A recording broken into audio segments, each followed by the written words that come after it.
Hello, welcome to the Lisa Horton YouTube channel. My name's Claire Newcomb. Today I'll be using the Cosy Christmas Home stencils and also the dies that come with the embossing folder set as well.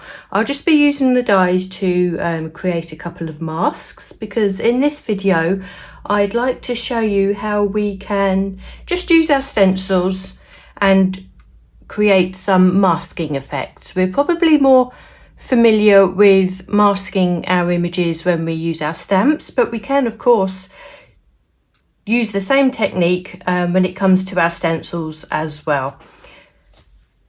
Using the masking technique has allowed me to create a single layer card, apart from the matten layer and of course, but this enables you to make a single layered card, which is perfect if you wanting to batch make Christmas cards, because this is what I'm making today when we send out a lot of cards in bulk, and obviously we want to keep the cost down when we're posting multiple cards out. But it's obviously a technique that hopefully you will become familiar with and you can take forward into all of your crafting using your Lisa Horton stencils.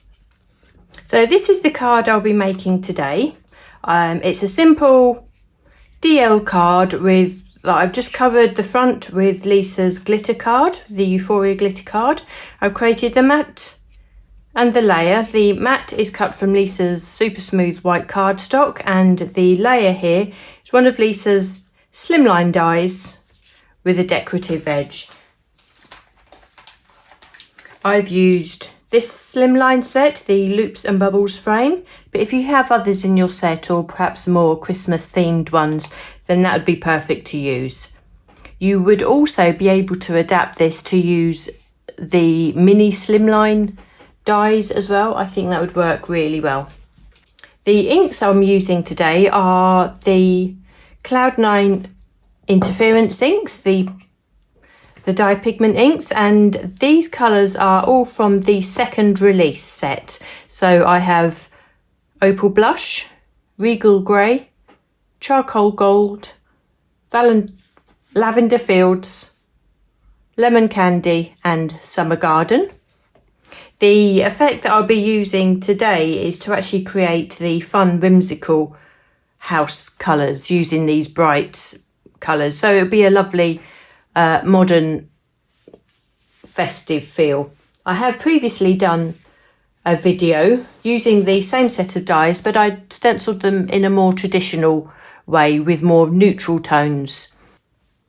So you can see on this card that I have stenciled 3 houses layered behind each other. The first one here, the main house, is forefront, and that's the one that we stencil first, but these two obviously are obscured by this one in the front. To create that, I've made myself a couple of masks. Now the masking paper I've used looks slightly different to what Lisa has available on the store today, but they all work in exactly the same way.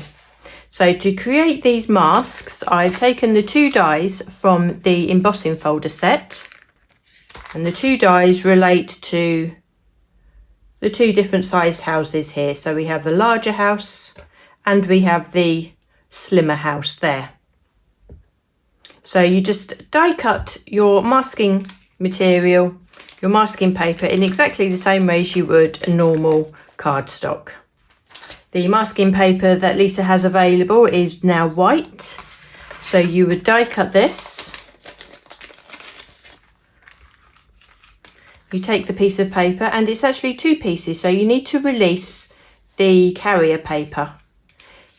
So you'll see the 2 layers. The masking paper is actually one which is slightly tacky on one side. So for this masking paper, you would need to have this tackier side facing upwards when you die cut this. So when you put the die on your masking material, you have the tacky side facing upwards, and you can die cut this, put this through your machine using your usual layers, and that will die cut that particular house or that image the correct way round for you. Then when you're finished, you'll be able to just put that back on the carry sheet. When you die cut, actually, you keep the 2 sides together.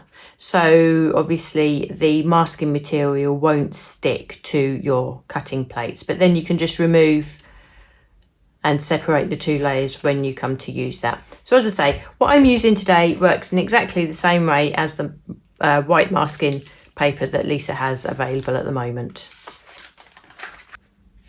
If you don't have any masking material, you can of course use sticky notes if they are large enough, or you can just die cut yourself the same shapes, the same houses, just using a piece of card, and you'll be able to just place that over the stenciled image in exactly the same way that I'm using the masking material. This will of course do the same job. You might want to use actual copier paper because it's actually a lot thinner, so the flow of the ink through the stencil and over the mask won't create so much of a halo around the outside. So copy paper would be ideal for this, and then you'll be able to keep that and pop that in your envelope to use another time. Or of course, if you've overused it and it's perhaps a bit saturated with ink, then you can just die cut yourself another one with copy paper. That's not too much of a problem at all. So in this stencil set for the Cosy Christmas home, we have our stencils. It's a set of 9 stencils. I've created myself my card blank. So as I said, I've covered the front of the card blank with the Euphoria glitter paper, and I've created my mat using the previous SLIMLINE die that I showed you. So that's with a coordinating colour. I thought a blue worked really well with these houses. And the actual piece that I'm stenciling onto is die cut also from the same SLIMLINE set, and it's just the insert. So this will fit perfectly on to the mat and layer there like that. So to begin stenciling, or set ourselves up for stenciling, I'm using the Ultimate 2 because I don't need the stamping window. I've turned it round just 90 degrees, so I have the pegs on this side. So to stencil the first house, I want to stencil the largest house first at the bottom here.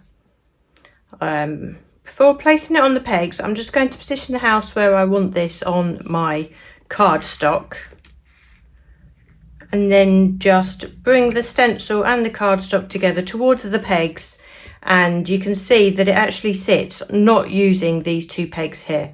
If I were to use all the pegs of the stencil and position the house where I want it to be on the cardstock isn't going to sit very well on the Ultimate here, and that may just risk your cardstock moving. So the one way just to avoid that is to make sure that the cardstock sits properly on the mat here. Just lower that down. You can see the cardstock is sitting within this grippy mat here, but it does mean that we won't be using just one of the pegs for the stencil. So all the stencils, when I bring them in, I need to make sure that I position them in this way, so we have one extra hole here and we're not using this peg, just so as we can have the house in a nice position. So I shall go ahead and stencil the house for you. I shall show you the colours as I'm using them, but I will just try and speed this up a little bit, so enjoy.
Okay, so having stenciled that first house, we need to think about putting our mask on. Now, before you use the mask, I would suggest you just try and blot off some of the stickiness or the tackiness, either on some clothes or a microfiber cloth, just so as we know that this isn't going to stick and damage our stenciled image when we remove that.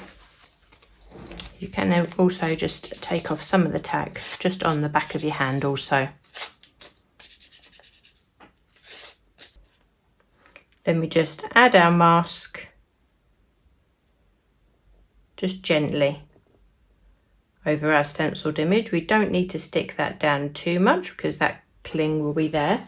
And then we start thinking about where we want to position our houses behind. Now, this time around, I want to stencil the smaller house, so I can make full use of all the pegs this time. And I've moved my cardstock away from the first house here, just to stencil the second one, and we can just position that like so. And then we can go ahead and just stencil our second house there behind. Now, obviously, we only want to concentrate on laying the ink down onto the cardstock behind where the mask isn't. You can obviously go over the mask, but there's not much point wasting the ink.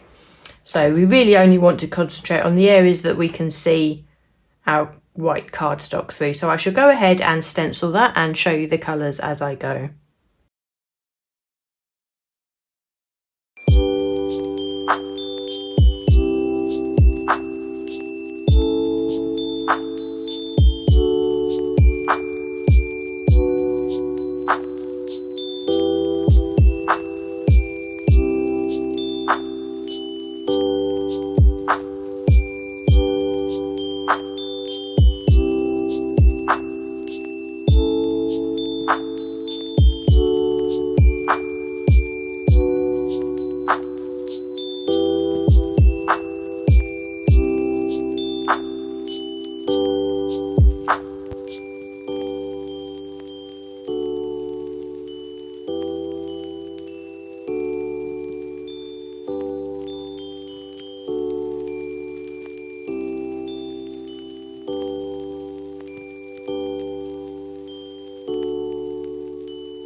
Okay, so having stenciled our second house there, we leave the mask in place so we can stencil our third house in this position just here.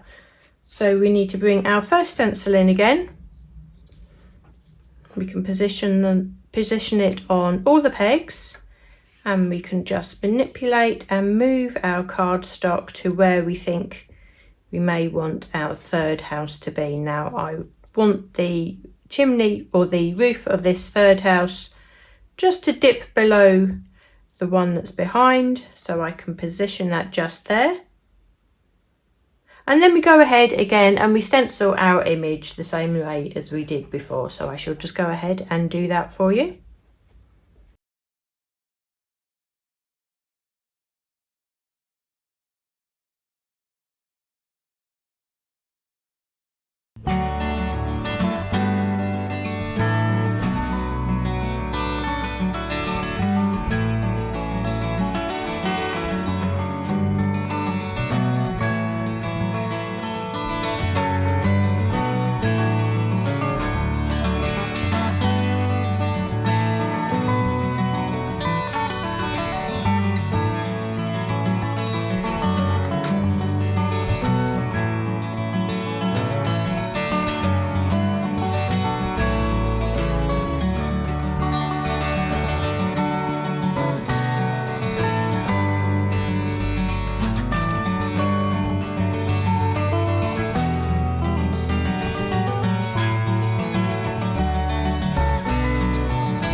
So with our third house stenciled there, we can actually remove our mask. I don't think it needs any more than 3 houses. If you are doing a larger project, then obviously you can do more. And there is nothing stopping you from also creating masks for those 2 smaller houses and mask those on top of this. So you keep this masked, you would mask these 2 houses, then you could stencil another one into the background there, and you could go on and on and on. So that is how you sort of create depth and onto your cardstock there. So you can see how that removed, and that didn't tear your initial stenciling because we did take the tacky off of that. Now if you kept your carrier sheet, then you can actually replace that on there, pop that in your envelope, either your stencil envelope or your embossing envelope, and you have that to use for next time. So you can see now how these 2 smaller houses are sitting nicely behind that initial stenciled house, and this is, as I say, a really great way just to create a non-bulky Christmas card. You can build up the image really quite quick, and so it'd be great for batch making. You haven't got the expense of a bulky Christmas card to send through.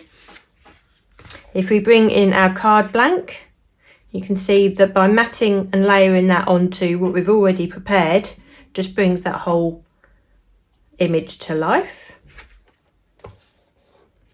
So we've attached that now to the front of our cardstock. We can finish this off just simply with either a stamped sentiment, or I think what works really nicely are Lisa's stickers. So we have the green, the red, the black and the white. I think the white will fit just nicely on here. Choose the perfect wording to go on there. Warm winter wishes. That's what I've used before. So we can just attach that onto the top of the card. And I have a white bow that I can just add to the front of there. If you're hand delivering that, then the bow would be perfect, and obviously that's optional. That does add a little bit of bulk, but it does finish that off really nicely. So hopefully that's given you a new technique to use, something that you can take forward into using with all of your layering stencil sets, whether it be for Christmas or floral. Thanks so much for joining us today on the channel. We really hope you enjoy being part of our community. Do hit the subscribe button, because that way you won't miss any new content that comes through. I look forward to seeing you again next time. Take care everyone. Bye.